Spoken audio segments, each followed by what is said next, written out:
Happy Tuesday, everybody. Today is June 22nd, 2021, and I just want to take a quick second and tell all the dads out there listening, happy Father's Day, belated Father's Day. Go get yourself a beer, a whiskey, something, get in a quiet space with no kids, and just drink it and reflect for 15 minutes.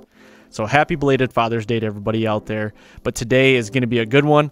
We're talking all things trail cams in the summer months. Is it worth it getting them out or isn't it worth it? So today's podcast is all about that.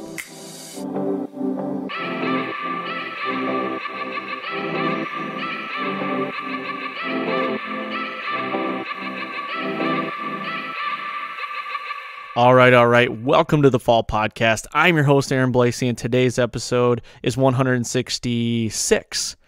And like I said just a little bit ago, today's episode is all about trail cams. I got a good buddy on with me, Tyler Bentley, and we just BS for a little while talking about trail cams in the summer, when we get them out, why we get them out so early, what the deer are doing right now, what information it gives us right now to have them out. Like, is it worth it? I don't know. To some people, it might not be worth it. To some people, it might be worth it. We get into a couple little hacks that we've learned over the years from other people about what to do with ants getting your camera and then storing your camera in the winter. So we get into that as well. So it's a quick one, but I think it's one that a lot of people are talking about right now. So we want to get one out. And with that being said, I'm going to get over this interview with Tyler. I just want to remind you guys, thank you very much for all the support, all the downloads. It is greatly appreciated. And here's this interview with me and Tyler. All right, welcome back to the Fall Podcast. In today's podcast, I've got a guest, Tyler Bentley, my good buddy on here. We've done a few podcasts together. Our, most recent one was our live turkey kill. And that was pretty badass. I'm not going to lie to you. A lot of people downloaded that. I don't think I've told you that. A lot of people downloaded that and really liked. I got a lot of good feedback on that one. Yeah, that was pretty nuts, dude. Like, I don't know if we'll be able to one-up that one in this podcast. Okay, so in your opinion, now that it's all happened, I wanted to talk about all trail cams today and doing it in June, July, but I just came up with something here. I want to get your thoughts on it. You and I kind of haven't talked about it since, the dust has settled and everything. Looking back at that now, like, how was that experience to you, straight up, like, where did that rate, like, was on the cool factor? Like, was that cool or was it like, that was neat, but that was a turkey kind of thing? Like, where were you at with it? Dude, it was sweet. It was like, if you just saw, anyone who watched the video, it was like we shot a 150-inch buck. Like, we were about to flip the blind over. We were so excited. And I think it was just because we didn't really think it was going to happen. And we were so just like, all right, we'll see, and then, birds hammering, and then we shot him and we're just freaking out, dude, losing our minds. So, even though it's just a turkey, it's still like such a sweet memory. It's so cool how it all went down. And then obviously to have it on a podcast live, everybody got to hear the bird gobbling coming in and then us whispering. And if you think about what we did, we shot a turkey in a live podcast. That's pretty sweet. I don't know if it's been done before, so it's pretty cool. I don't know either. And I named the podcast the first ever turkey killed on a live podcast. I could be completely wrong, but I don't know, if to my knowledge, that's the first one and only one that's ever been done. So hopefully it might be a trend. Like, let's get other podcasters out there doing it. I think it's kind of neat. But dude, we might have raised the bar here if we can do that with some deer. I know if we can do it with a deer. Hey, I'm gonna try it this fall. I think I'm gonna try it, and if we can do that, that'd be pretty cool. But that's cool to hear you say that.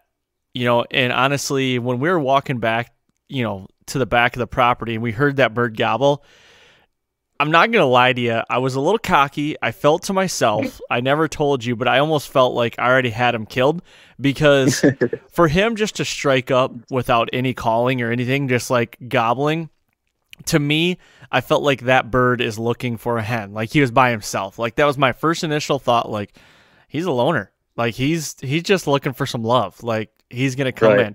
And what did it take? Like 37 minutes? Is that what it was for him to come in? Dude, it wasn't long. We weren't in the blind long. It felt quick. Yeah. I don't know. It was badass. I had a lot of fun doing it. We're going to have to do it again next year, I think, and keep it going. It's not going to go that easy next year, I don't think, or ever again. No, it will not. No. So I guess with that out of the way, I want to get into today's topic. And, I wanted to discuss with you. You run a lot of trail cams. We're in mid-June right now. This is going to drop here in a couple days. And, a lot of people are, the big topic right now with whitetails is trail cams. Trail cams. The velvet's going to start hunting here, or start growing. Actually, it is growing. The velvet rut, as I would like to call it, it's getting to be in full force. And it made me start thinking about this because the other day I was working on my house. We're building the house, and you've been to that property quite a bit, and I can see a lot of the ag around me and the deer. Well, I saw a buck come out in the beans one night when we were building, and he was already wider than his ears. So I'm like, well, shit. Like, oh yeah, they got some bone on their head right now. That's for sure. Yeah. And I don't have a trail cam out yet. So I don't know what you even call it, but the way I kind of go about trail cams is I usually don't get them out until right around the first week of July.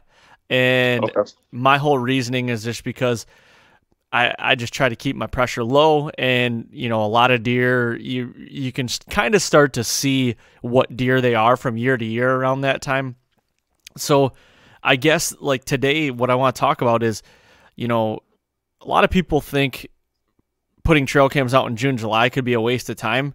A lot of people run trail cams all year round. I guess where's your head at on trail cams? Are you running them year round, or are you taking them down, kind of getting them out of the weather, trying to keep the longevity up? Like, where's your head at? Like, what's your process? So I'm kind of 50-50. I'm pretty similar to you when it comes to wanting to put them out, like first week of July, or sometimes even like after 4th of July is kind of like when I like to put them out, because at that point the deer have enough bone on their head that if you have last year's, photos or intel, you can be pretty sure if that is the deer from last year. But prior to, that first week of July, I mean, you're really guessing because they can change a lot.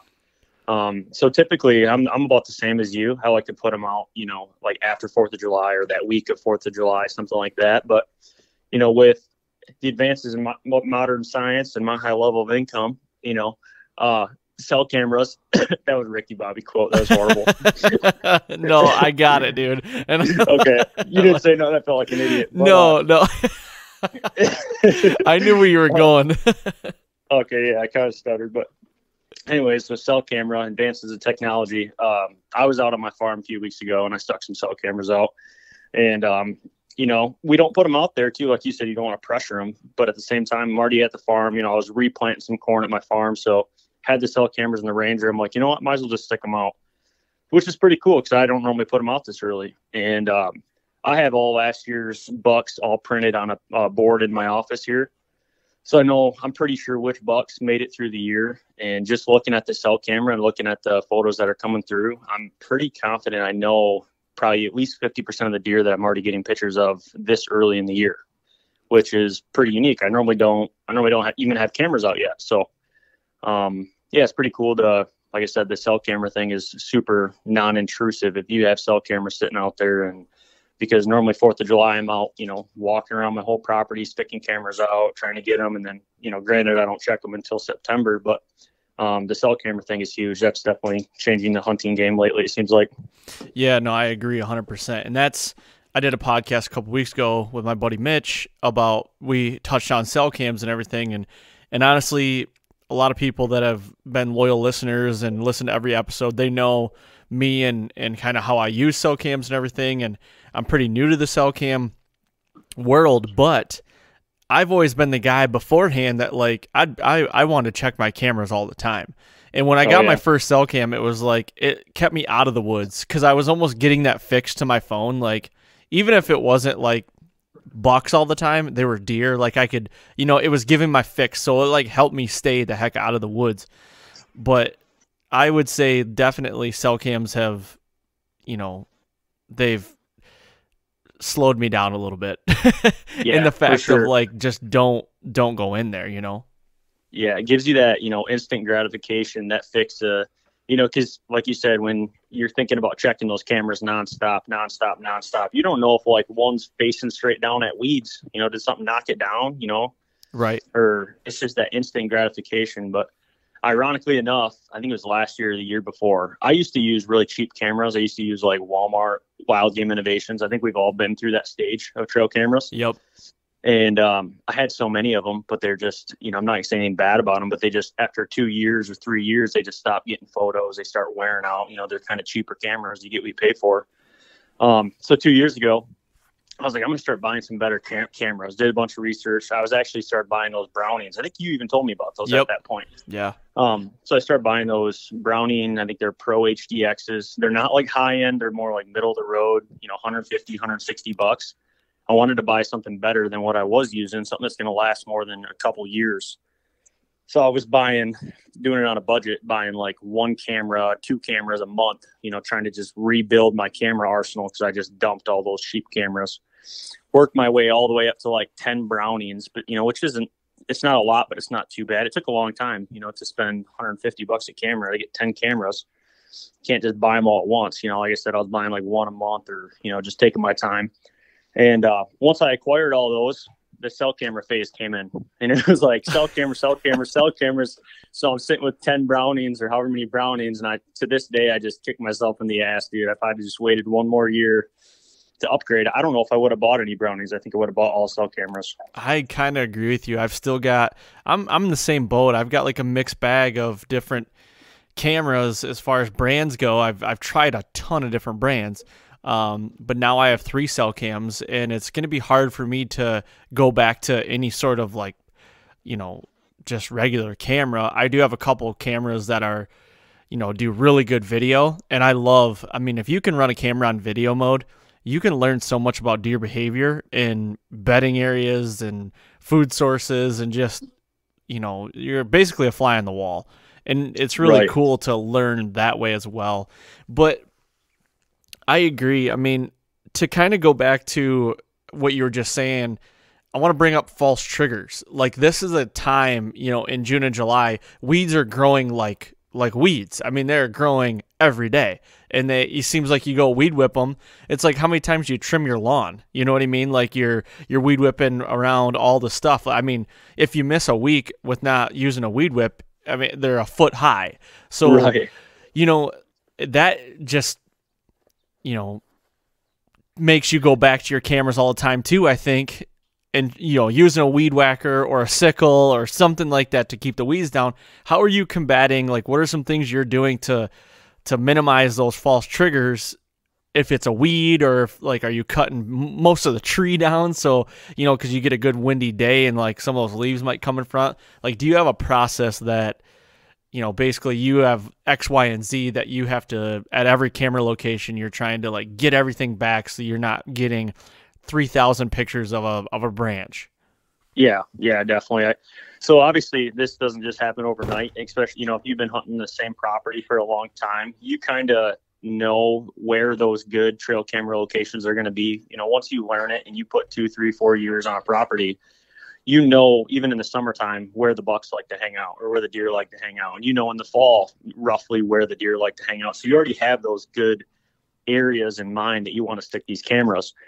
But along with that, I've actually been using those HME, not the brand drop, I don't care about the brand necessarily, but they're like a screw-in camera mount. Yep, like I know exactly what you're talking about, yeah. I like those so much better than the straps. It just seems like, being a camera guy, filming stuff on tripods and having that little like tripod head on there, and I can actually like aim it and look at the photo on the screen there and see exactly where it's at. And it's pretty like stiff. I feel like when birds land on it or something, it doesn't really wiggle.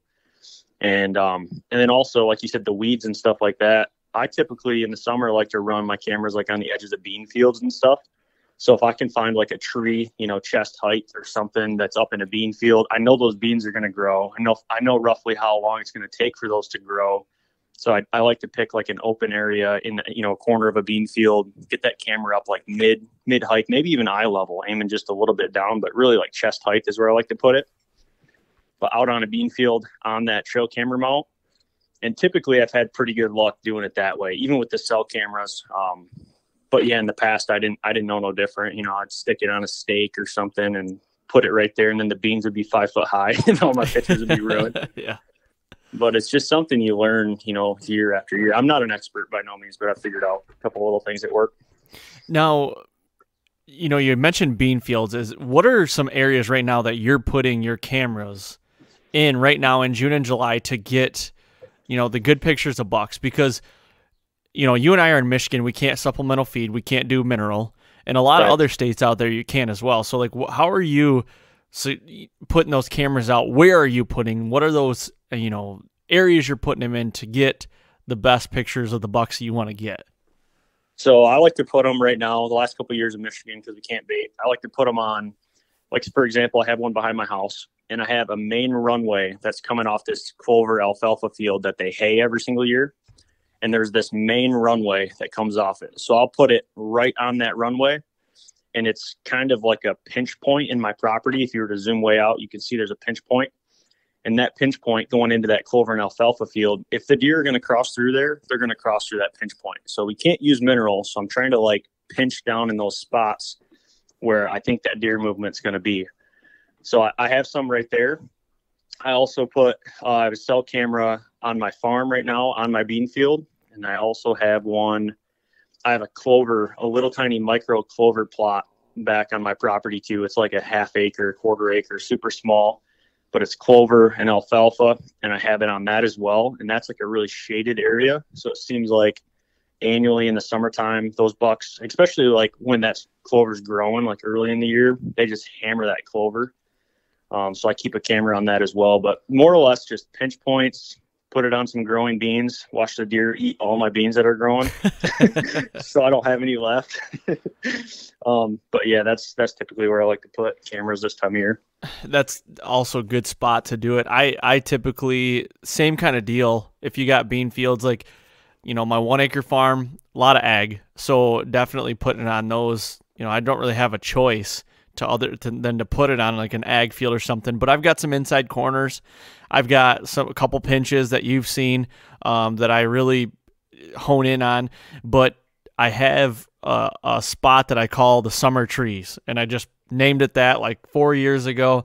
There's a group of I don't even know what kind of trees they are. They're only 12, 15 foot high, and they're kind of overgrown bushes in a way, but there's 8 of them, and it's the only 8 trees in this fence row that divide up 2 ag fields. And I started putting a camera there 4 years ago, and literally every buck that I've said it before on here, every buck in the section will walk this fence row. And it's actually, they're like crabapple trees, because they're kind of, now that I think of it, there's little crab apples, but they're perfect overhanging branches that they put a scrape at every year. So I just started putting it on that. Every buck hits that.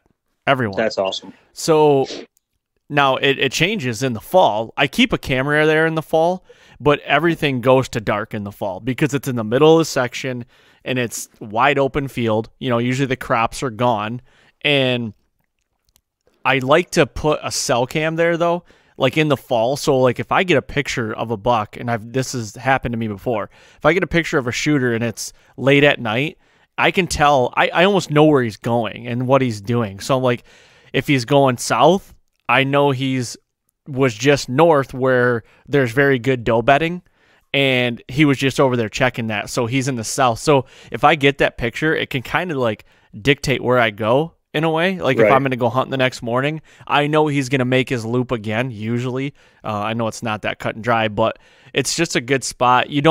I might only get 100 pictures a week, maybe, on that spot, and that's even kind of a lot. So that is my biggest spot, I would say, that I get every buck in. Big woods section or areas, up, where you and I killed that turkey, you've been to both my farms, so they're vastly different. That farm, typically, depending on the mass crop, if it's a lot of acorns coming in, there's a couple acorn or oak flats that we like to put stuff on, a couple pinches. We got some inside corners of our hay field. Other than that, we do like to try to find some scrapes, some community scrapes that are there year after year, and those have really paid off, honestly, even in the summer months up there. Just put it on the scrape, and a lot of those bucks will travel and hit those, even in the summer. They're not pawing the dirt up or anything like that, but they're checking things out. They know it's there. They've been there before. Yeah. So that's something I've never done. I've never me personally, I've never ran cameras on scrapes in the summertime. Okay. That's just me personally. I know a lot of guys do, like you said. But I like to transition those cameras like off of food sources or offer those pinch points like first week of September. Okay. You know, first week of September, second week of September, when I know that they've hit them enough to maybe I can identify those areas now. And then also those weeds are more or less pretty much done growing. The grass is pretty close to done growing. So if I want to put one down on a scrape tree or aiming right at a scrape or something, I don't have to worry about, like you said earlier, weed whipping that down all summer, trying to keep that. Because typically if they're scraping, they're probably in a grassy area, most likely like on the edge of a field or edge of a food plot, typically where there's gonna be a lot of weeds. But yeah, that's that switch I like to make, September, first week of September or something. Yeah. And I will say, I'll go back and say, I've done kind of experiments where I'll do like a mock scrape in the summer, and then I'll put one on a scrape that is established and it's community scrape every year. Like there's, you have those scrapes that there's just, they're good every year. Yeah. That you're going to get bucks on every year. I will say I've had more success getting pictures on the ones that were community scrapes than the ones that I've made in the summer months. Okay. I have had a little more success doing that. And it could be just because my intrusion too, and just, I don't know. Or it could be the area that it was in, but I do get better results on scrapes that are already established that the deer made. So for sure, you can't use mineral here, so you got to use everything you can, whether it's a scrape or a pinch point or a field edge but it really comes down to like having that annual knowledge, like, last year, oh, I got pictures here, or, oh, they were using this corner more. Even if it's in the background, 100 yards off the field, they're like, why are they using that spot? I need to get a camera there. Yep. Sometimes it takes just those couple years to figure out why deer are moving, where they're moving, and then adjust your cameras accordingly. For sure. So right now it's June 17th. We're recording this. This is going to drop on June 22nd. So in a couple days. Where are your bucks at right now? Like, can you identify, like, how are you identifying bucks that you could see from year to year right now? How are they as far as like age? Is that what you're talking about? No, how distinct are their racks right now? Like, how can you tell that they are bucks that you've had in the past? So I have a couple bucks right now, in particular that I'm hunting. One was just a 2.5-year-old. He honestly could have been a 3.5-year-old 8-point, just a mainframe 8-point, just a total Michigan 8-point. You know exactly what I'm talking about. Yep. Probably 100 inches, maybe 80 to 100 inches. And he busted up all of his shit last year, broke off his 2s and 3s, and he was scary looking. But he just had that total picture perfect 8-point rack. And so I was kind of on the lookout for him this year. I want to see what he's going to turn into. If he does hit that 3 or 4-year-old mark, I can't tell for sure how old he is, but he's going to probably get a little bit bigger this year. Okay. So I put the camera on that clover plot, which is where I also got him last year in velvet, in this clover plot, in this real dark spot. They like to eat that clover back there. Got pictures of him. I mean, within 3 days of putting that camera out, and that camera went out, probably 15, 16 days ago. And I didn't know it was him, because it's super early. The velvet was probably just barely up to his ears. He was the width of his ears right there. But now he has, you can tell he's going to be a mainframe 8-point. He has nice big brows. Like they're a lot farther than I thought they would be along right now. They're growing pretty good. So that buck last year when he broke up, when was the last time you had any confirmation that he was around and, that you saw him and you're like, oh, well, he might make it through? Like, when was that? So that deer was the most regular deer I've had on my farm in a long time. I had pictures of him in velvet. I had pictures of him in October, had pictures of him in November, had him through gun season all the way into December. And then I thought I was going to be able to kill him in December because he started daylighting in December.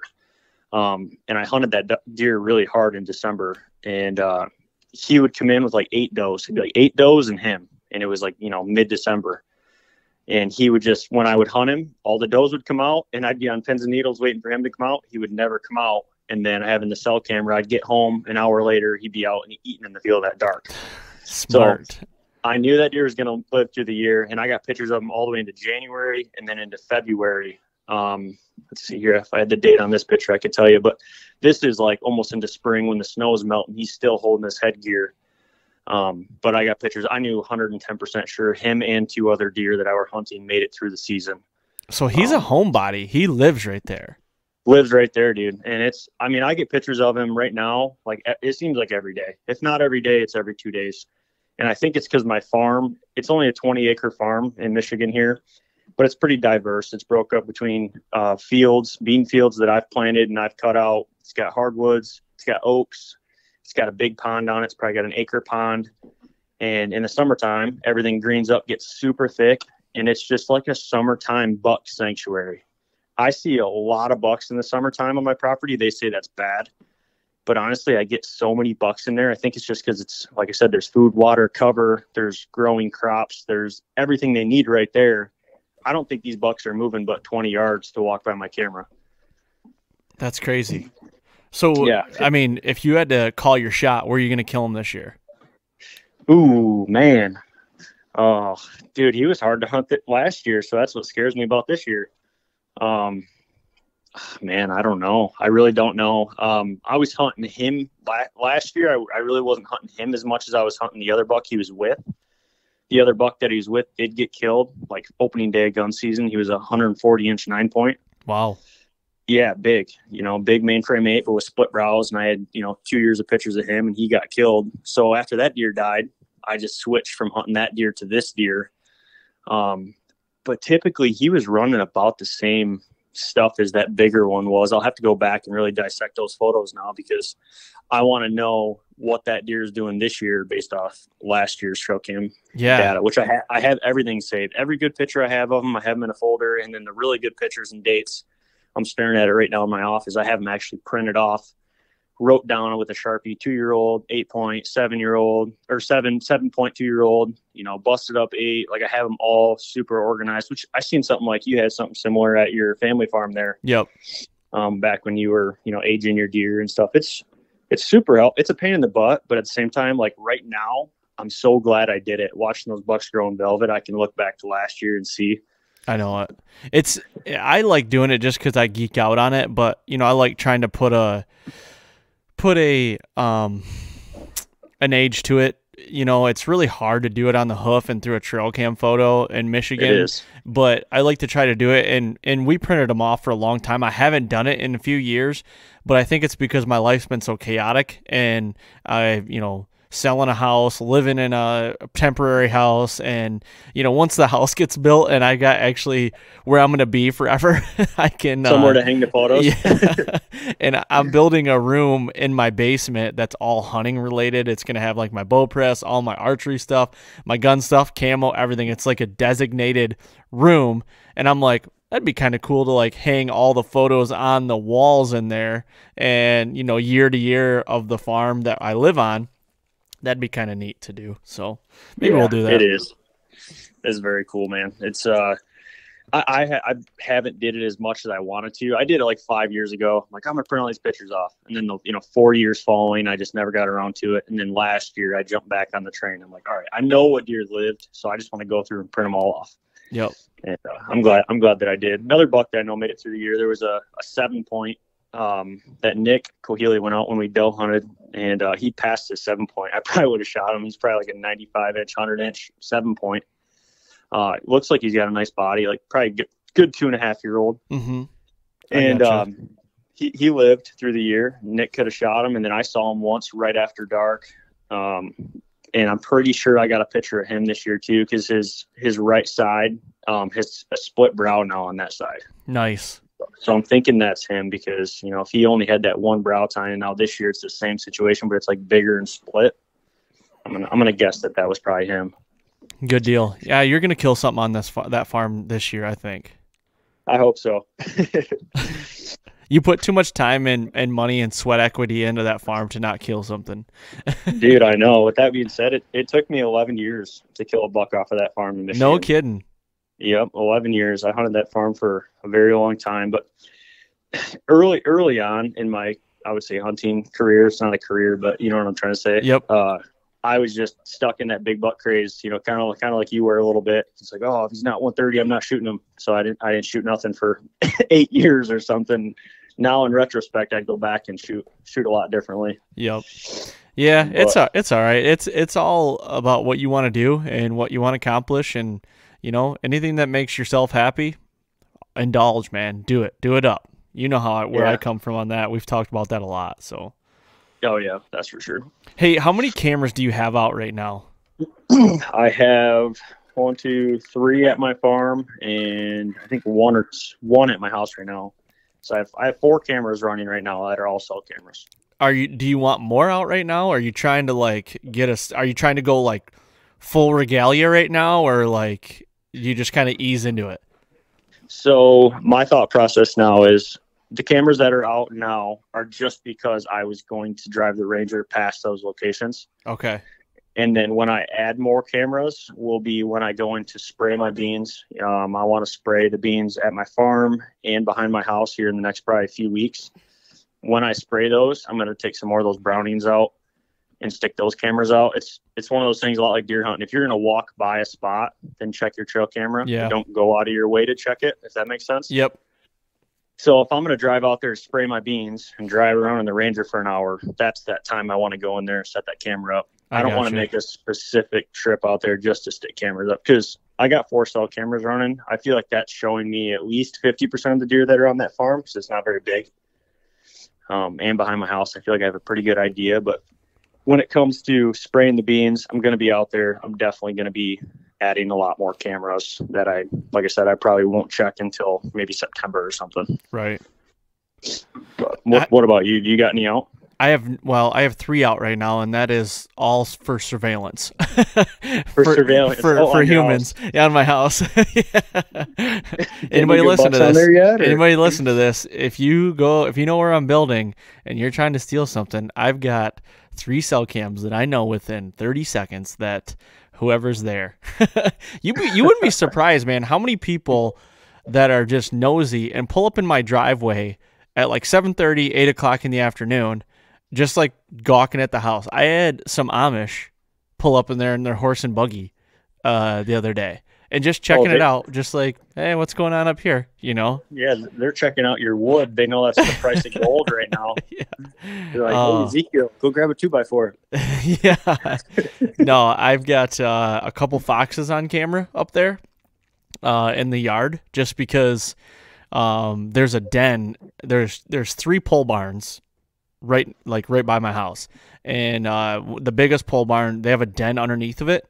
So, and there's a family. So there's been a couple of foxes running through there. But honestly, I've been up there so much. I've been working on it. We started it basically doing it all myself, my dad and I and my father-in-law. And every night and weekend for the last 2 weeks, I've been up there. So I'm physically seeing the deer with my own eyes at night, because we're working from like 6 o'clock at night till like 10, till it gets dark, and I get to see a lot of movement. And I've seen some bucks come out doing the same things that they would be doing in any other year. But no, I haven't had any cameras out. Honestly, I feel terrible saying it. Haven't really even thought about it, to be honest with you, until the other day when I saw that buck and he was as wide as his ears, and he hadn't started like turning in yet. So I'm like, okay, I probably need to get a camera out here and about that time. Yeah, I need to start seeing that. I've been so hyper focused on work and then my house, nothing else other than that, and family, but like nothing other than that. And hunting has been kind of taking a back burner, to be honest with you. So, but we're getting ready to go on vacation next week. So I'm thinking if I can get some cameras around and just get them out, like those summer trees I was talking about, I need to get one out there. If I can get that camera out on that farm, I'll be fine, because I know I'll get every picture within the first week of a buck, or every buck that I want to see. So I was going to ask you, how do you think your house being right there is going to affect your hunting being that close? Yeah, I don't know, man. It's pretty far away, which from like the 1 acre. My house is, for people listening, my house is kind of on the southwest corner of the property, and the 1 acre is on the northeast corner. So it's like complete opposite of an 80-acre section. So we've had a generator running, and saws and nailers and all that stuff like that, and they don't care, from a distance. Like, they'll look up at you, but they just go back to feeding. So the only thing I can't wait to see is that there's a fence row just south of my house that the last 2 years in like the pre-rut, like those last 2 weeks of October, in daylight, bucks run it like crazy. And it's only about, at the most, maybe 100 yards from the house, at the most. It's probably in that like 70 to 100 yard range. I'm going to be interested to see if the bucks still use it the same way once we're there all the time and living there. I don't know. Right. So I bet you they will. I bet you they will. I have a similar situation at my farm in Montrose out there, 20 acres, and there's like 8 apple trees planted right down the side yard. Yep. So I have my 20 acres is past the railroad tracks, is like landlocked. So it's kind of like woodlot to woodlot, kind of like what you got going on. Dude, and it seems like clockwork. In the middle of the day, I don't know why, but these deer will run either out of my property or out of the neighbor's property, like 2, 3 o'clock in the middle of the day. And they run through these apple trees and they cross the road right there. It's like they're going to cross in weird spots, but if they have somewhere to go, that's where they're going. Yeah. And that's something too that eventually, it obviously won't be this year, probably next summer or something like that. We're going to want to plant some trees in the yard and everything, because right now there's only one established tree. We've taken out all the other ones just because they were old, gnarly, like pine trees, and there used to be an old farmhouse there and took all that out. So somebody did live there before, but so I want to plant some trees and maybe like along the ag field, kind of break up the ag field to our house. So I don't know. We'll see. I do want to put an apple tree in my yard though. Get some bucks eating off it. That'd be pretty cool. Yeah. So no, well, it'll be interesting. They're already kind of getting used to it. And last year, all the windmills went up around us, so it really kind of moved the deer around. It wasn't like a switch like turned it off, but it did move the deer around the section a little differently. It was definitely different than the years prior. But now that the windmills are up, established, and they're really not working on them anymore, I'm anxious to see if that movement comes back to when it was like before. So we'll see there. Right. Dude, if I were you, I would do like what I just did in my backyard. Did you see that I planted like an acre of corn? Yep. Like right past my pool. That's because I'm just trying to like build a wall, like to hide my house from where I'm deer hunting, because I'm hunting so close. Yep. If I were you, I would literally you got ag field all the way around you. Plant a row or two of corn all the way around your whole house. Yeah. Well, the good thing is every other year it's going to be corn. So. Perfect. Don't even got to deal with it. Yeah. I can have my brother-in-law just make it for me, and I don't have to pay for it. Shit we do for deer. Oh, it's unbelievable, isn't it? Yeah, it is. Yeah. Everyone's like, why are you planting corn right there? I'm like, to hide my house. And they're like, from what? I'm like, from the deer, so they can't see me. And they're like, you're crazy. Oh, it is. It is crazy what we do for deer, how much money we drop on deer, how much time and effort and thinking we put into deer. It's fascinating, really. It is. Don't add it up. It'll freak you out. Yeah, I'll never add up that price. Never. No, not one time. You don't want to know. Nope. You don't want to know. Nope. Well, hey, I really enjoyed this conversation. It's a little shorter than usual, but I just called you an hour ago and said, hey, let's do this, because I know you're into cameras and you've been running a few already, and I wanted to pick your brain on it. Is there anything that we didn't cover that you kind of like find fascinating, or something that you might do differently with your cameras in the summer that not a lot of other people do? Not specifically. We didn't really get into like the brands or anything too much. I don't think I'm doing anything that really is super special. You know what I mean? I think the stuff I'm doing is pretty standard, but what about you? Is there anything crazy you're doing, or? No. And this might be nothing new to other people, but I've, last 2 years, I've been getting a lot of ants in my cameras in the summer. And eating away at everything. Well, I figured out, and this is for the guys from Exodus, Jake and Chad, I kind of took something out of their handbook, but they tape up the microphone opening, or the microphone on they'll put like masking tape or something on the microphone, because that's like, that's like an easy route into the camera. And when I heard them say that, I'm like, yep, I'm doing that. Like that was a cool little hack, you know, That because is cool. I don't know how else they get into the camera because they're all sealed pretty tight. I would say that's probably other than that, I will say a lot of people like to put their cameras up high and facing down. I started doing that, and I feel like I'm missing a lot of deer. And it could be something that I'm doing, and it probably is. It's probably not the camera's fault, but I feel like it's a lot of inconsistency when the cameras are up higher and shooting down. But that's just right.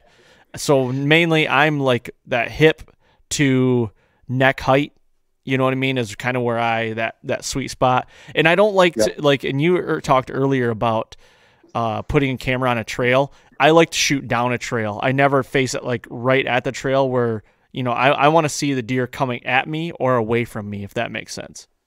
Yep, makes perfect sense. So that would be the only thing there. Something that I did take away from the Exodus guys, I follow them on YouTube. They were talking about like winterizing your trail cameras. I watched a little quick video, which was pretty interesting. Yep. And he was talking about how you take all your batteries out, you know, wipe it with like a cloth. I think it was like just like a lens cloth or maybe like rubbing alcohol, something like that. Clean your camera all out, get the, you know, lenses clean, everything clean, put your batteries all in a bag. And then you had those little pouches that come in like a package that keep it from moisture getting in your camera. Okay. You know what I'm talking about? Yep. And he'd put one of those in there and he'd put his cameras away for the winter. And I watched that and I was like, holy crap, I'm so doing that, because how many cameras have went to junk because they got moisture in them or a battery exploded or something like that. So I've gotten the habit, just because watching that video, pull all my batteries out, put them all in a bag, wipe the cameras down and put them away for the winter. Because I'm after shed season, like that's like typically when I pull my cameras down. You know, I want to see when the bucks drop their antlers. After that, I don't really care until this time of year. Yeah, so for there sure. is a long period I'm not really having cameras out. So I want those cameras to last as long as I can. So taking the batteries out, and if you're running the lithiums, they're over $1 a battery. But dude, I mean, you can get almost 2 years out of a set of lithiums if you take them out of your camera and store them properly and then put them back in this year. Yeah, no, I agree. And that's something I've had happen to me in the past, is leaving the batteries in the camera all year, even if they're stored, you know, at home. I've had a battery explode on me and didn't know it, and it corroded like all the connections in the camera, and the camera was junk.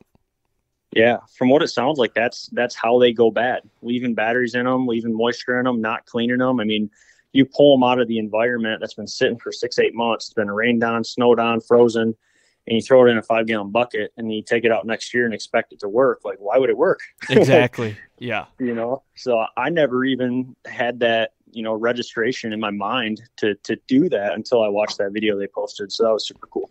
Yeah, those guys are doing awesome things. Like, I love the content they're putting out.